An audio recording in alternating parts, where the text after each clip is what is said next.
My 13-year-old niece giggled. Dad says money buys love. Laughter echoed around the table as she unwrapped the handbag I bought. I just smiled, took a sip of water, and pressed confirm 3 times. Subscriptions, tuition, mortgage. Gone. That night, I packed my things and left, but not before dropping off a small wooden box. I, 43M, watched my 13-year-old niece hold up the designer handbag I'd bought her for her birthday, her face glowing with excitement. The family dinner had been going well until she made that comment about her dad, saying money buys love, and everyone around the table erupted in laughter. My brother laughed the loudest. I took a sip of water and pulled out my phone under the table. 3 taps. Confirm. Confirm. Confirm. The mortgage payment I'd been covering for 2 years? Cancelled. The private school tuition for both his kids? Cancelled. The subscription to his wife's yoga studio that I'd been quietly paying? Cancelled. My brother had no idea I'd been the one keeping his family afloat since he lost his job. But I knew exactly what he'd been telling people about me behind my back. Earlier that week, I'd overheard him on the phone with our cousin. He was explaining how pathetic it was that his unmarried brother kept throwing money at the family, desperate for attention and love. How I was just a lonely guy trying to buy affection because nobody could actually stand being around me. The way he laughed when he said it still echoed in my head. My sister-in-law had chimed in from the kitchen, agreeing that it was almost sad how I thought expensive gifts would make up for having no real personality or social skills. They both found it hilarious that I actually believed they enjoyed my company rather than just tolerating it for the financial benefits. I'd stood frozen in their hallway, holding the birthday present I'd driven 3 hours to deliver early. Now, watching my niece giggle about money buying love while wearing the bracelet I'd given her last Christmas, something cold settled in my chest. My brother raised his glass and made a toast about family being everything, his eyes meeting mine with that same fake warmth I'd been mistaking for genuine affection my entire adult life. I excused myself to use the bathroom and called my bank. The automatic payments I'd set up over the past 2 years got terminated one by one. My brother's mortgage was due in 5 days. The kids' school fees were overdue by a week already, and I'd been covering the late charges. His wife's business loan, which I'd been quietly supplementing monthly. Done. When I returned to the table, my brother was telling everyone about his new business venture, gesturing wildly with the expensive watch I'd bought him for Christmas. He explained how he was finally going to show everyone what real success looked like, how he'd been planning this comeback for months. His wife nodded along, adding details about the vacation they were booking to celebrate. I knew his business account had exactly $87 in it, because he'd asked me to look at his financial planning software last month.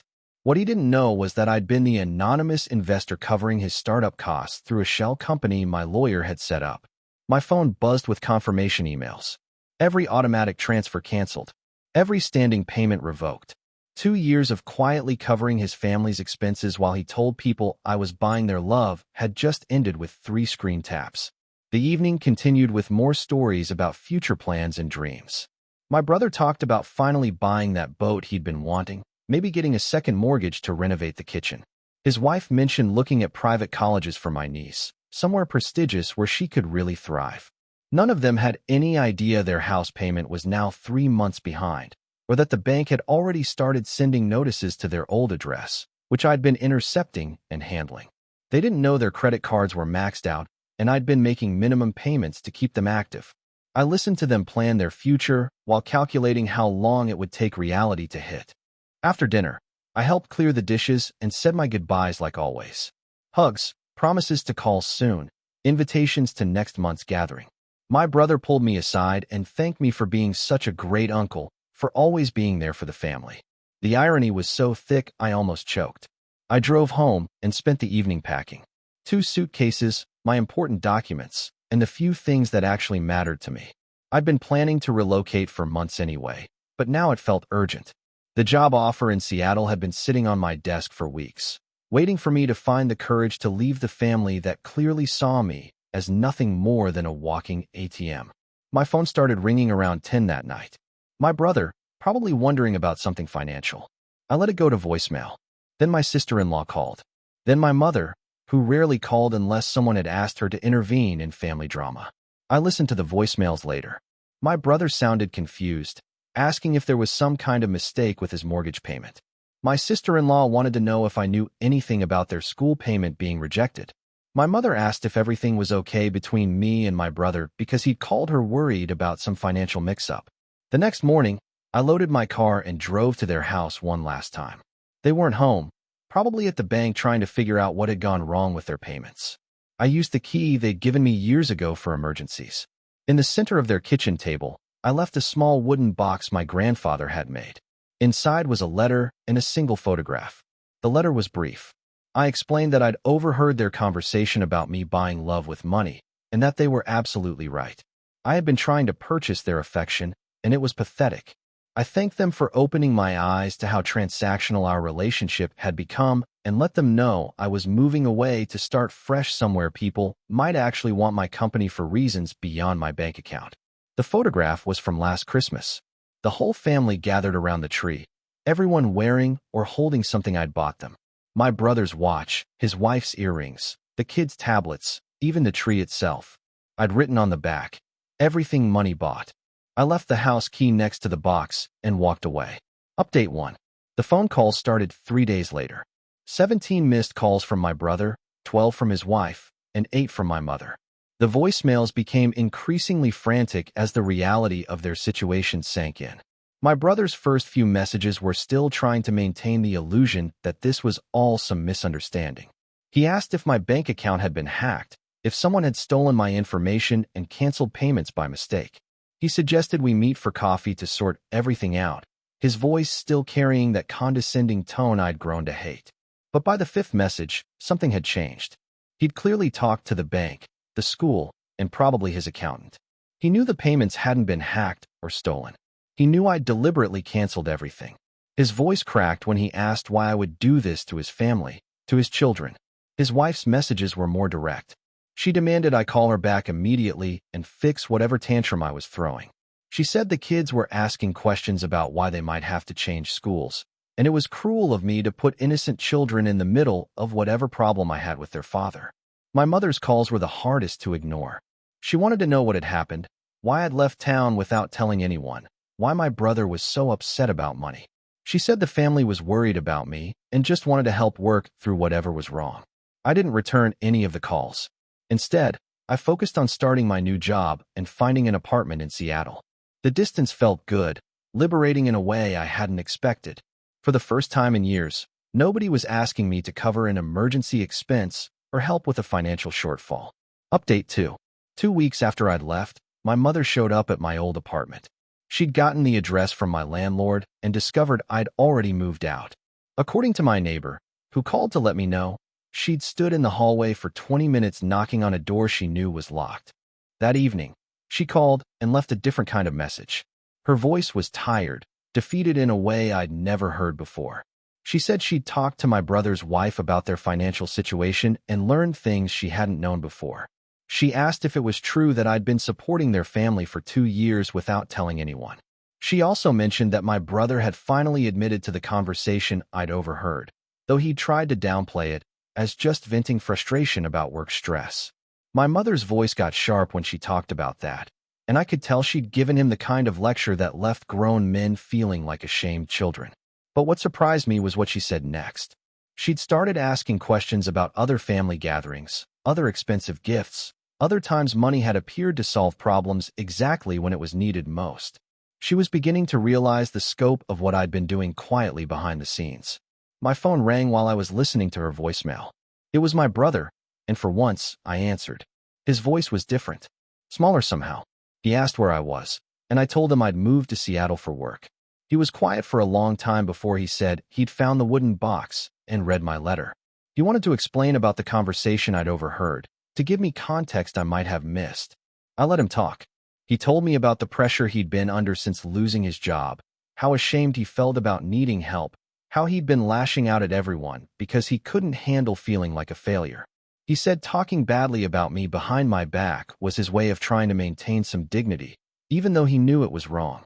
When he finished, I told him I understood the pressure he'd been under, but that understanding it didn't change how his words had made me feel. I explained that I'd spent years thinking we had a genuine relationship, only to discover he saw me as a pathetic charity case who was desperately buying affection. He started crying. actually crying, which I'd never heard him do since we were children. He apologized over and over, saying he'd never meant for me to hear those things, that he didn't actually believe them, that he was just angry and hurt and taking it out on the wrong person. I told him the apology meant something, but that I needed time to process everything that had happened. Update 3. A month into my new life in Seattle, I received a package from home. No return address, but I recognized my sister-in-law's handwriting. Inside was a stack of photographs and a letter. The photographs were from family gatherings over the past few years. In every single one, I was slightly separated from the group, standing at the edge of conversations, holding presents or paying for meals while everyone else laughed and talked around me. Looking at them objectively, it was obvious I'd been buying my way into moments rather than being genuinely included in them. But there were other photos too. Pictures I'd never seen before. My niece showing off the science project we'd worked on together to her friends. My nephew reading the books I'd recommended, his face completely absorbed in the story. My brother looking proud while wearing the watch I'd bought him, telling his co-workers about his successful younger brother who worked in tech. The letter was from my niece. Her handwriting was still childish, but her words hit harder than any adult conversation had. She wrote that she missed me and didn't understand why I'd moved away without saying goodbye. She said she'd been thinking about what she'd said at dinner that night about money buying love, and she wanted me to know that wasn't how she felt about me. She loved the presents I bought, but she loved our conversations more. She loved that I listened to her ideas about inventions and never made her feel stupid for being curious about everything. She also wrote that her parents had been fighting a lot lately, and she'd heard them talking about how much I'd been helping their family financially. She said she felt bad that I'd been spending my money on them, and she wanted to pay me back someday when she was older and had a job. The last part of her letter destroyed me. She asked if the reason I left was because she'd said that thing about money and love, and if so, she was sorry, and could I please come back, because family dinner wasn't the same without me. I sat in my empty Seattle apartment holding that letter and realized I'd punished everyone for my brother's words, including the kids who had nothing to do with the adult drama and confusion. That night, I called my brother back. I told him I'd gotten his daughter's letter and that it had given me perspective on the situation. I explained that while I was still hurt by what he'd said, I missed the family and wanted to find a way forward that worked for everyone. We talked for 2 hours. Really talked, maybe for the first time in years. He admitted that he'd been jealous of my financial stability while he was struggling, and that talking badly about me had been his way of making himself feel better about accepting help. He also said that losing my support had forced him to finally face his financial situation honestly and make some difficult changes. He'd gotten a new job, not in his old field, but something stable that paid enough to cover their basic expenses. His wife had started working part-time. They'd downsized some of their lifestyle expectations and were slowly getting back on track financially. More importantly, he said he'd explained everything to the kids age appropriately, including how I'd been helping their family and why I'd felt hurt enough to leave. He wanted them to understand that relationships aren't transactions and that the adults in their lives had made some mistakes in communication that they were working to fix. We made a plan. I would visit for Christmas, and we would start rebuilding our relationship on more honest terms. No more anonymous financial support, no more pretending money problems didn't exist, and no more talking behind backs when frustration built up. I also decided to set up education funds for both kids, not as monthly payments they could rely on, but as a long-term investment in their futures that couldn't be touched for daily expenses. The revenge I'd planned had accomplished what I'd wanted. My brother learned what it felt like to lose the support he'd been taking for granted, and I learned what it felt like to prioritize my own emotional well-being. But my niece's letter reminded me that the best relationships aren't about power or control, they're about showing up for people even when it's complicated. When I visited for Christmas, my niece gave me a handmade card that said, "Thank you for coming back." Inside, she'd written, "Love isn't something you buy or sell, it's something you choose every day." She was right. And I was choosing my family, flaws and all, but this time with clearer boundaries and honest communication. The wooden box sits on my mantle now, next to the card she made me. A reminder that sometimes the most powerful thing you can do is walk away, and sometimes the most powerful thing you can do is choose to come back.